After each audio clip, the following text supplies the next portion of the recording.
Hello and welcome to another reading journal video. I hope that you've all had a lovely holiday season wherever you have been celebrating. I know by the time this video goes up it will be quite a long time since the new year, but a belated happy new year from me. So this is my new reading journal. It's not necessarily my 2023 reading journal. As I said in my last video, I've started kind of doing my reading journals in just one ongoing set of notebooks. So as soon as I fill this notebook, I'll just move on to the next one. It has a couple of pages from 2022 in it, but it does have all of my annual spreads for 2023. So I thought we would have a look at it together. And the first thing to mention, which I mentioned in last year's flick through, is I can't draw or do calligraphy. But I love scrapbooking. So I have a very kind of scrapbooky approach to decoration. Now, this particular notebook had lots of pre-printed pages at the start, and I didn't want to use most of them. So I decorated over them. So my very front page, these are stickers here, these book spines, just title page to say it's reading journal, and then on the next page a spread saying that it's volume 2 of my reading journals. I don't know if the colours are coming up very well in this light. I don't know if that's a bit better there. My goal with this, and I'm really pleased with how it turned out, my goal with this page was to make it look like a kind of messily organised desk, very much like my desk is when I haven't cleared it for filming.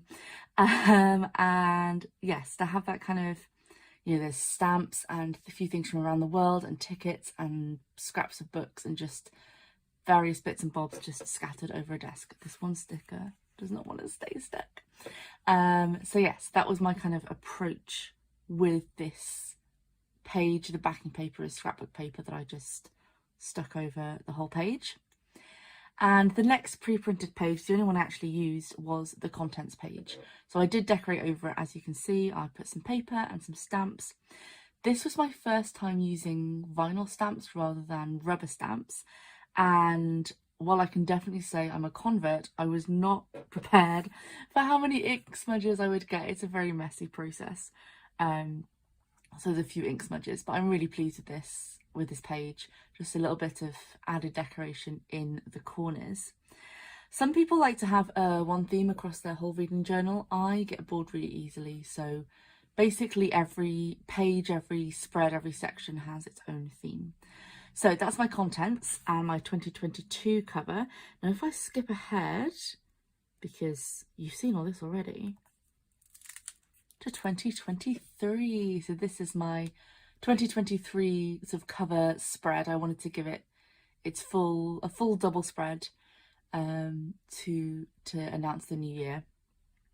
So a completely different style from the first few pages, as you can see.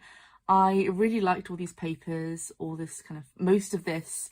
So the backing paper, this is the reverse of the backing paper. I had this one strip left, so I thought I'd stick it going the opposite way. And these squares are all from the same set, so that's why they all match very well, and the rest are all from different bits and bobs. And I just had loads of fun putting this together, going for lots of different sort of layers and lines and shapes, and that's something I've really enjoyed with this reading journal, is in just experimenting with different ways of decorating. Now the next few spreads are some of my favourite spreads I've ever done. So first of all, we have my best books of 2023. I only said 2022 then. I don't know if you can see the text very well here. I really struggled. So this spread, all I wanted, what I had in mind was that we'd have this like half page thing, and it would say best books down there. And I wanted it to have a kind of mystical forest theme. Everything else went wrong. Everything else had to be changed, but I'm so pleased with how it came out. So I really struggled to find, I wanted to use stamps here. None of my stamps would show up. In the end, the only pen that would show up was Sharpie. So we went with gold Sharpie, and it's the only handwriting, I think, in any title page of this whole journal. And so measuring this out took me so long, but it was worth it. I've got 6 months on this page, and then I flip over this, 6 months on that page. And what's so satisfying, I didn't even measure this bit, is that all of these stripes line up in the corner if you hold it flat. And I was so happy when I discovered that. These boxes, these frames, they are 4.5 centimeters by 6.5 centimeters, so 9 dots, 9 squares by 13 squares. So what I do at the end of each month, and I'll show you for my December spreads for the end of last year what it looks like when it's done, is I print these off at 6x4 just on a regular printer, a regular home printer, and then stick the covers in. So I'm going to do that at the end of each month so I can see what the best book I read each month was. Now, I keep track of most of my kind of annual statistics and things on digital platforms like Goodreads, Storygraph. I use Corepile, the spreadsheet as well. So I don't really have any stats pages. I have a couple. This is probably the closest to a classic stats page that we have. I'm in an ever ongoing battle to reduce my TBR. It's not going very well, and it hasn't been for 27 years. So on this side, I've got this annual grid here. On this side, I'm going to colour in a square every time I acquire a new book. Whether I buy it, whether I'm given it, whether it's a review copy. It's colour-coded, but it gets a square. And on this page, then every time I finish a book, I colour in a square. Same thing, colour-coded. This time colour-coded to physical, ebooks and audiobooks. And the goal for the year is to colour in more squares on this side than on this side. I think that might be a doable goal. I don't know. I had so much fun with this page. So much fun. And I really like all the different colours and the layers and the kind of not quite symmetry that's going on here. I just really enjoyed decorating this page. And yeah, and I've also started doing these like little tear out title word titles. I can't remember whose video I stole that off, so apologies if it was you. And the next one, and I'm so pleased with how this one turned out as well. So having said that I don't really have any stats pages, I do keep track of my total books read, my total pages read, and the average every month. This is basically just to encourage me to read the longer books on my shelf. I have a tendency of favouring shorter books so that I can get to that Goodreads goal faster, but I want to keep that average nice and healthy. So this is, and it worked last year, I'm hoping it'll work for me again this year, a way of kind of incentivising me to read longer books. Again, I love the decoration here. I'm so pleased with how it turned out. This paper, this backing paper here, I had one tiny sheet of it. And I was like, I have no idea when I'm going to use this because it doesn't really go with anything else I've got. So it's going to have to be a one-off page. And I decided to use it for this page. And I'm so pleased because I just love how this spread turned out. So on the next page, we have my TBR tracker. So this is something that I don't track digitally. Obviously, I do have a TBR list on Goodreads and Storygraph and places like that. But the idea of this one is just to see every month how my TBR progresses. So I put start here. I don't know if you can see. I think you probably can. There's a bit of paper there because I forgot to put the start of the year. And then at the end of each month, I'm going to write how many physical books are on my TBR, how many arcs are on my TBR, and my NetGalley percentage. These were 2 separate spreads last year, but my reading has shifted a lot more towards arcs. So I thought I would combine it into one spread. Again, I had so much fun combining different colours and patterns and layering them all up on this page. I really enjoyed doing it. Yeah, this was a really fun spread to do. I'm really pleased with how it turned out. Okay, speaking of NetGalley, this one's a bit different. So basically I had all these cut out cards and I had no idea what to do with them. And I really liked them, but they didn't really match anything else I had.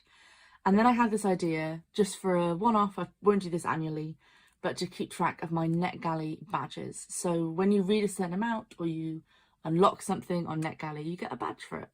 So every time I get a new badge, I'm going to stamp it into these here. As you can see, I've already stamped the ones that I've already achieved. And the next one I think will be 50 reviews. I'm not very far off that. And then the elusive 80% is what I'm going for as well. I have left space for either 100 or for the auto approval badge, but I don't think I'll get either of those this year, especially auto approval. That feels like something, I mean, it's out of my control. That's something I will just let happen when it happens. So that's my kind of year overview stats section. The next few pages are the challenges I have set myself. So I set this challenge for myself last year and I really enjoyed it. It really boosted my reading, and that is a non-fiction challenge. So to read at least one non-fiction book off my TBR every single month. So this is very simple in terms of the kind of tracking. I've literally just put 12 checkboxes, one for every month, and each month I will tick off the checkbox and write in what I read that month. I really enjoyed decorating this page again. I think I went for a dark academia theme last year, and I kind of wanted to do a similar theme this year, but also something a bit different. And I felt like this kind of explorer sort of vibe was perfect for non-fiction. And these stickers here are all from a kit that my best friend got me for Christmas. So I really enjoyed kind of having an opportunity to use those in this corner here. The next challenge I'm doing is, I believe, Buzzwordathon? Yeah, Buzzword Reading Challenge. This is created by Books and Lala, hosted every year. And there is a buzzword each month, and you are challenged to read a book with that word or that related word in the title. And I went for a bee theme last year, but I was never really that pleased with how all the sort of colours and layout of it turned out. But I'm really pleased with this. I had so much fun with this one, experimenting with the title and the layers here. Sorry, not for the tripod. But experimenting with the title up here.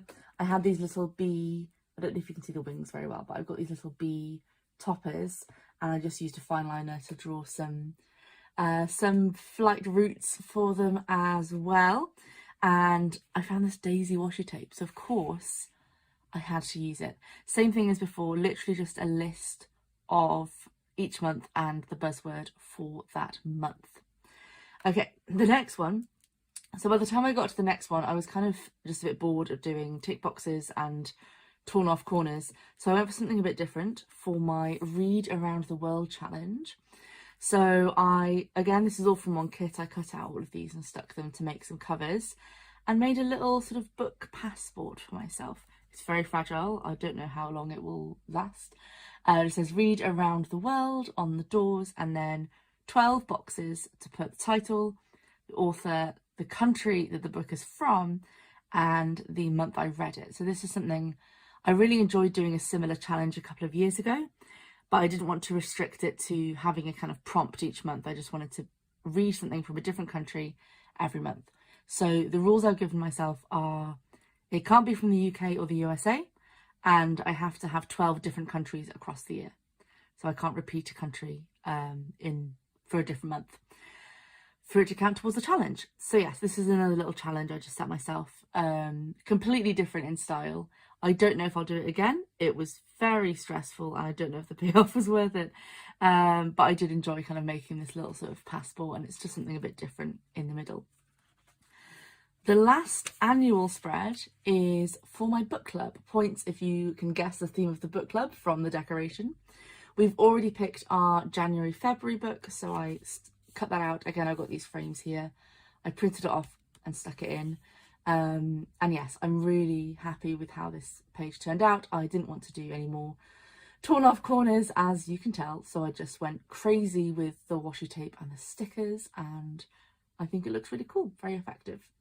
So yeah, this is just to keep track of the 6 books that my book club read over the year. And that's my last annual spread. So then we get into my monthly spreads. So each month I have a couple of title pages. I put out any readathon pages I'm doing that month, and then I just journal. Very traditional, write the name of the book, write my thoughts about it, done. And each month I have a theme. So for the rest of the journal, it's been kind of a theme per spread. This is a theme for the whole month. So my theme for January is a kind of winter enchanted forest. I loved the scrapbook paper. I don't know if you can see it very well, but these diamonds have little snowflakes in them. And I really wanted to use it this month, so that was the kind of inspiration. So on this side, I have my 4 frames, which I will fill in at the end of the month with printed out book covers. So best, my favourite book of the month, my least favourite book of the month, the longest book, and the shortest book that I read. So that's the cover for each month. And then on the next page, we have the stats pages. So on this side, every time I read a book, I colour in a square as to what star rating I gave it, so I can see at a glance, like, was it a really good reading month or was it a mixed reading month? Here I keep track of genres. You will notice I've not written any genres in. I read a huge variety of genres, and in terms of keeping track annually, that's why I do that digitally, because it's just too much information to keep track of on a page. But over a month, I might read half a dozen different genres, but I might not know what those genres will be. So when I finish a book, if I haven't written the genre in, I write it in. If it's already there, I just add a square on and make sort of bar charts that way. And then on this side is my TBR, so I just tick those off as I read them. I also have a little symbol for if I decide not to read it this month, but I keep it on my TBR, or if I DNF the book. And a little bit of decoration on these pages as well. And then in January, I'm going to be doing Mixtape-a-thon. So this page has a slightly different style of decoration because it's for a readathon. And there are 2 aspects to Mixtape-a-thon. There is the reading prompts and then self-care prompts. So I sort of put those separately. This whole page was basically based around this washi tape because isn't it gorgeous? But I don't really have anything else that matches it. So I figured if I just stick the washi tape down and go from there, and I managed to make something that looks vaguely cohesive. And then the rest of it is just where I keep track of my books. So the blank pages that I've just decorated, and what I'll do is I'll write the title and the author and then just some bullet point thoughts on the book. I do decorate every single page because I just really like every page to look really beautiful and to have its own kind of distinct look, that every page looks unique. When it comes to actual journaling, to the actual notes, I don't really bother about worrying about crossing things out or scribbling stuff or messy handwriting. It's my journal. That's my space for me to just scroll away. So on the first page, and this was in the same set that my friend got me, then there was this 12th night sticker, and I realised 12th night is the 5th of January because the 12th day of Christmas is the 6th of January. So what better way to start off the first page of the new year? And then on this page, I think it was the same shop I got this washi tape from. I got this washi tape and this is gorgeous. I am obsessed with it. It's little ermine and they're in the forest eating berries and it's lovely. So I just paired it with a bit of red washi tape and some red berries in the corner to kind of bring out those red berries in the tape. And the last page I decorated, we've got a little winter lantern rather. And then I always start off with 3 spreads for the month. I almost always use more than that, but after 3 I just decorate as I go. And then the rest of it is blank, ready to be filled in. I anticipate that I will probably fill this book sometime around June, July, but that's okay. We'll just get a new book, decorate it, and I'll show you that when the time comes. Thank you so much for joining me today. Let me know how you've got on with reading journaling, if you've got any suggestions for spreads I could do, or if you've taken any inspiration, then do let me know. Have a lovely day and I will see you next time. Ta-ra for now.